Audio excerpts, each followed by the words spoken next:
મારા દરેક સંતો ભક્તોને મેં એમની ઈચ્છા મુજબ વચન આપી દીધા, પરંતુ મારા અર્ધાંગના દેવી રૂક્ષ્મણી હું ક્યારનો જોઈ રહ્યો છું કે ઉદાસ બની અને મારી સામે ટીકી ટીકીને જોઈ રહ્યા છે. અરે દેવી રૂક્ષ્મણી, આપ શા માટે આપ મારી સામે ટીકી ટીકીને જોઈ રહ્યા છો? હાલો. અરે પ્રાણનાથ, હજી તમે મને કહો છો કે મારી સામો આમ ટીકી ટીકીને શા માટે જોઈ રહી છે? અરે તમને ખબર પડવી પડે કે આ રાધિકા મારી સામું કાં ટીકી ટીકીને જોઈ રહી છે. અરે પ્રાણનાથ, તમ વિના હું એક ક્ષણ તો શું, એક ઘડી નથી રહી શકતી, અને આવડી મોટી વાત તમે મારાથી શાની રાખી? અરે પોકણગઢ તરફ જવાના પ્રયાણ કરી લીધા, દ્વારકા છોડવાના પ્રયાણ કરી લીધા, અને મને ખબર પણ ન પડવા દીધી. પણ સાંભળી લો કાન ખોલીને કે હું તમને એકલા નહીં જવા દઉં. હું તમને એકલા પોકણગઢની અંદર નહીં જવા દઉં, માટે હું કહું તે સાંભળો. એ જીવનજી એ નહીં રે એ જવા દઉં આજ તમને, રાત લડી રે રોકું.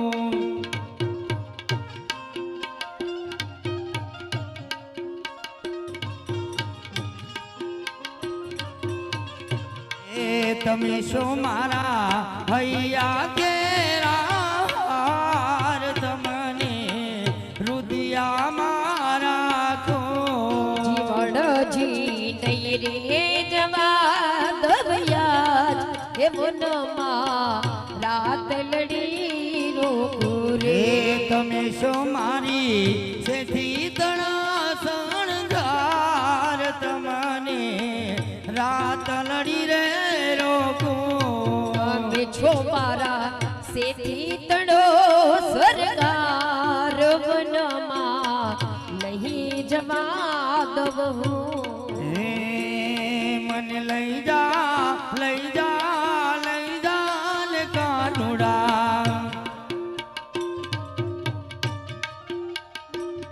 મને લઈ જા ને તારી સંગાત, તારા વિના ગમશે નહીં. મને લઈ જા લઈ જા લઈ જા ને લઈ જા ને તારી સંગાત, તારા વિના ગમતું નથી. રોજ આવશે કાના તારી યાદ, તારા વિના ગમશે નહીં. મને આવે છે બબ તારી યાદ, તારા વિના ગમતું નથી.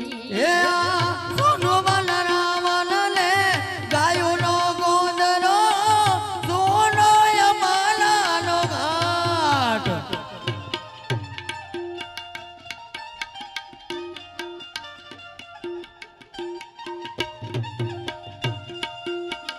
એ સુના લાગે કદમ કેરા ઝાડ, તારા વિના ગમશે નહીં. મને લઈ જા લઈ જા લઈ જા ને લઈ જા ને તારી સંગાત, તારા વિના ગમતું નથી.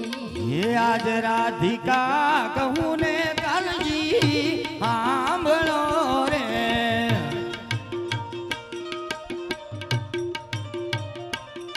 એ આયન કરું મારા દિલડાની વાત,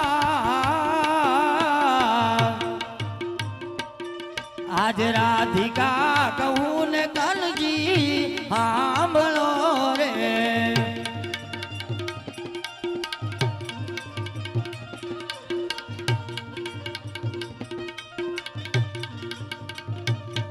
આજ તમે રે જવાના પોગણ ગઢ મારે,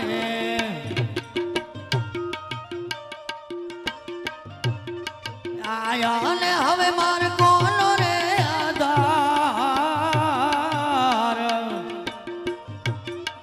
આજ રાધિકા કહું ને કાનજી સાંભળો સાંભળો સાંભળો.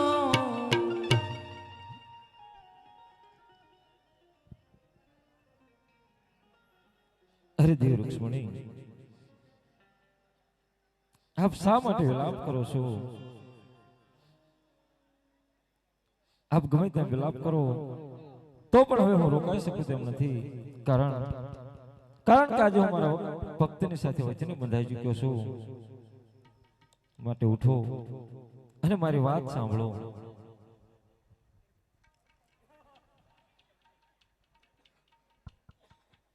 અરે દેવી, હવે તમે ગમે તેવો વિલાપ કરો, પરંતુ મારે મારું આપેલું વચન નિભાવવાનું છે. માટે હું આપને કહું છું કે ઉઠો અને મારી વાત સાંભળો.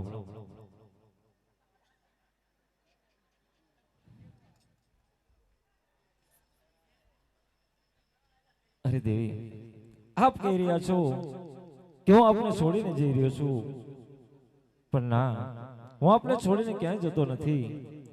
જ્યારે મારો જન્મ પોકરણગઢની અંદર અજમલ રાજાને ઘેર થશે, ત્યારે આપનો જન્મ ઉમરકોટની અંદર સોઢા રાજાને ત્યાં થશે. આપની ઉંમર 18 વર્ષની છે, મારી ઉંમર 21 વર્ષની છે. ત્યારે હું આપની સાથે લગ્ન ગ્રંથથી જોડાઈશ, એ હું આપને વચન આપું છું. હું 18 વર્ષની થાવ અને તમે 21 વર્ષના થાવ ત્યારે તમે મારી હારે લગ્ન ગ્રંથિથી જોડાશો.